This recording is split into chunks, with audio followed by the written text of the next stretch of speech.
अभी तक मेरे हिसाब से आपको पता चल गया होगा कि जेईई मेंस 2026 का फर्स्ट अटेम्प्ट आपका किस डेट पे होने वाला है ना। इन गिवन डेट्स में से किसी एक दिन जो है आपका यहाँ पे पेपर रहेगा।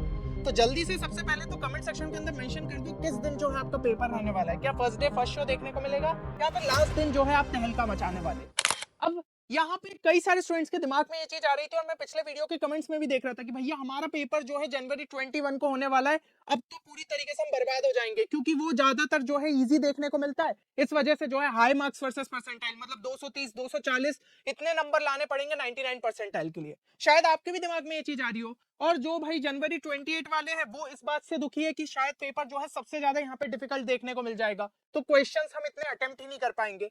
अगर ये सब चीजें आपके दिमाग में आ रही है तो इस वीडियो को एंड तक जरूर से देखिए क्योंकि यहाँ पे जो है मैं प्रॉपर डेटा आपको दिखाने वाला हूँ कि पिछले कुछ सालों में हमें कैसी चीजें देखने को मिली है, ताकि आप जो है मेंटली प्रिपेयर्ड रहो और जैसा भी पेपर रहे आप उसको आराम से जो है यहाँ पे फेस कर पाओ। अब पिछले साल का ही जो है हम यहाँ पे सबसे पहले डेटा देखते हैं। तो यहाँ पे मैं आपके लिए मार्क्स वर्सेस परसेंटाइल का लेके आया हूँ 99 परसेंटाइल का डेटा।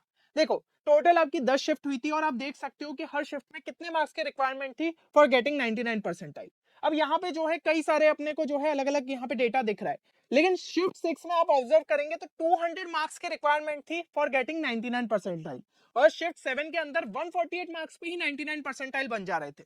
मतलब आप समझ रहे हो कि लेवल ऑफ डिफिकल्टी वाइज ये पेपर जो है आपका इजियर साइड पे आया था और ये जो है डिफिकल्ट साइड पे आया था। तभी जो है ये हमें जो है यहाँ पे चेंज देखने को मिला। टोटल मतलब कि डिफरेंस मिला था हमें 52 मार्क्स का। तो अब यहां से तो हमें यही समझ में आ रहा है ना कि ऐसा तो है नहीं कि अर्ली शिफ्ट्स के अंदर जो है आपको बहुत ज्यादा इजी पेपर देखने को मिला, नहीं तो यहाँ पे ये जो 200 मार्क्स का फिगर है वो यहाँ आ जाता और आपका ये 148 जो है ये आखिरी में आना चाहिए था, पर ऐसा कुछ नहीं हुआ, बीच में आया। अच्छा चलो एक से हम कैसे इस चीज को मान ले, थोड़ा सा और जो है हम इसको समझते हैं क्योंकि भाई दिमाग में अगर ये चीज आ रही है कि अर्ली शिफ्ट मतलब इजीएस्ट शिफ्ट है तो इस चीज को जो है अपन को प्रूव भी करना पड़ेगा कि ऐसा सही में हो भी रहा है कि ये सिर्फ हमारे दिमाग का वहम है। तो पिछले कुछ सालों का अपन डेटा और थोड़ा नीचे की साइड देखते हैं। तो 2025 की तो मैं बात कर चुका हूँ, अब 2024 पे आते हैं। यहाँ पे भी टोटल 10 शिफ्ट हुई थी। अब इसमें ये जरूर हुआ भाई पहली शिफ्ट के अंदर ही जो है हमें काफी इजी पेपर देखने को मिल गया, तो 236 मार्क्स पे आपके 99 परसेंटाइल बन रहे थे। समझ लो ये चीज।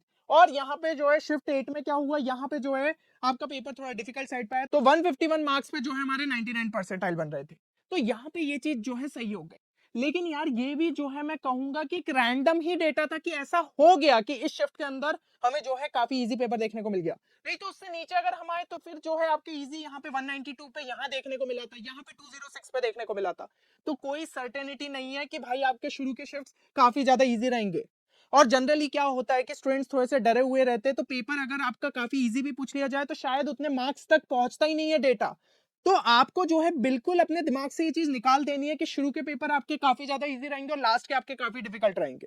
अब आगे अगर हम जो है और देखें तो कोई भी यहाँ पे फिक्स पैटर्न हमें नहीं दिखा कि कौन सा इजीएस्ट है कौन सा हार्डेस्ट है ना, कुछ भी ऐसा जो है सब चीजें रैंडम सी हो रही है। तो not just the level of difficulty, कुछ अदर फैक्टर्स भी रहते हैं जो कि हमारे मार्क्स वर्सेस परसेंटाइल को यहाँ पे अफेक्ट कर सकते हैं। अब कौन कौन से ऐसी चीजें, तो 2024 और 2025 के जैसे अगर मैं डेटा की बात करूं तो हम समझते हैं कि क्या चेंजेस उस टाइम पे हुए थे। 2024 में क्या हुआ था, सिलेबस आपका एकदम से रिड्यूस हुआ था और कुछ चैप्टर्स जैसे कि जीओसी उनका एकदम से हाई वेटेज हो गया था। मान लो जिन स्टूडेंट्स की उसकी प्रिपरेशन अच्छी थी, ठीक है, तो उन्होंने जो है बेटर यहाँ पे स्कोर कर लिया, इसलिए इतना ज्यादा थोड़ा रैंडम सा हमें जो है डेटा यहाँ पे देखने को मिल गया था और 234 मार्क्स की रिक्वायरमेंट हो गई थी फॉर गेटिंग 99 परसेंटाइल। कॉम्पिटिशन इतना टफ हो गया था। और 2025 में बात करूं तो ऑप्शनल क्वेश्चंस को यहाँ पे रिमूव कर दिया था, तो उसने भी जो है थोड़ा सा यहाँ पे डेटा को अफेक्ट किया और फिर से चीजें थोड़ी नॉर्मल हो गई कि भाई हाँ 200 मार्क्स तक ही गया हमारे 99 परसेंटाइल वाला डेटा। अब 2026 की बात करूं तो ऐसा कोई मेजर चेंज देखने को नहीं मिला। हाँ एनटीए ने थोड़ा हमें डराया जरूर था वो कैलकुलेटर वाली चीज से, लेकिन वैसा कुछ हुआ नहीं। तो इस साल जब ऐसा कुछ देखने को नहीं मिला है तो हम जो है यही एक्सपेक्ट कर सकते हैं पिछले साल के आसपास डेटा थोड़ा देखने को मिले। हाँ एनटीए ने अगर कोई पेपर बहुत ज्यादा इजी डाला तो डेफिनेटली वो 220 230 तक जो है मार्क्स आपके पहुंच सकते हैं फॉर गेटिंग 99 परसेंटाइल। तो उसके लिए जो है मेंटली प्रिपेयर्ड रहो। आपके दिमाग में ये चीज होनी चाहिए पेपर इजी आ रहा है तो सबके लिए इजी आ रहा है, तो आपको ट्राई करना है मैक्सिमम क्वेश्चंस को अटेम्प्ट करूं। पेपर अगर डिफिकल्ट आ रहा है तो सबके लिए डिफिकल्ट आ रहा है, सिलेक्टिव क्वेश्चन ही करके आओ लेकिन सही करके आओ तो आप एक अच्छे परसेंटाइल निकाल सकते हो। तो ये चीज अगर आपको समझ में आ गई है तो भाई सिंपल सा जो है दिमाग में ये चीज डाल लो कि ये मैटर नहीं करता आपकी शिफ्ट इजी है या फिर डिफिकल्ट। मैटर ये करता है कि कंपटीशन आपकी सिर्फ आपकी शिफ्ट के स्टूडेंट्स के साथ है, जो आपके अगल बगल बैठे हैं, ठीक है, जो दूसरे सेंटर में उस टाइम पे पेपर दे रहे होंगे, वो सब कैसा परफॉर्म कर रहे हैं। अब दूसरी शिफ्ट के जैसा भी कर रहे थे तो उनका भाई सबका नॉर्मलाइज ही होना स्कोर, तो उनसे कोई मतलब नहीं कि उनका पेपर इजी आया था, उनका पेपर डिफिकल्ट आया था। आपका पेपर जैसा आया और आप जैसा परफॉर्मेंस दे रहे हो, सब चीजें उस पर डिपेंड करेगी। तो नॉर्मलाइजेशन का मेन फंडा ही जो है इस तरीके से आपका वर्क करता है। अब साइकोलॉजिकल बेनिफिट भी समझ लेते हैं, क्योंकि कई स्टूडेंट्स के दिमाग में ये आता है कि भाई जिनका अब मान लो 28 को पेपर रहेगा और जिनका 21 को रहेगा, तो टोटल भाई अच्छा खासा गैप मिल गया, एक हफ्ते का गैप मिल गया है, और साथ ही साथ जो है बीच वाली शिफ्ट्स के यहाँ पे पेपर देख लेंगे, एनालिसिस कर लेंगे, तो 28 वालों को तो बहुत ज्यादा फायदा है ना। ये चीज जो है आपको यहाँ पे ऐसी लग रही होगी, लेकिन एक इसका जो है रिवर्स भी चीज समझो। भाई देखो, जिनका पेपर यहाँ पे 21 को रहेगा, उनको ना किसी बात का डर नहीं रहेगा, उन्होंने इससे पहले कोई पेपर देखा ही नहीं होगा कि जो 2026 के अंदर हुआ है, तो वो तैयार रहेंगे यार, पेपर जैसा भी आए हमें अपना बेस्ट दे के आना है। और उनको ये भी नहीं पता कि इस बार कैसा ट्रेंड देखने को मिल रहा है, जबकि 28 वाले इन सब पेपर्स को यहाँ पे देख चुके होंगे। तो दो चीजें हो सकती है, पहली चीज हो सकती है कि वो बहुत ज्यादा अंडर कॉन्फिडेंट आ जाए कि भाई ऐसे रैंडम क्वेश्चन आ रहे, ऐसे न्यू ट्रेंड के क्वेश्चन आ रहे जो हमने आज से पहले करे ही नहीं है, तो उनके मन में डर सता जाएगा और वो जो है पेपर खराब कर सकते हैं।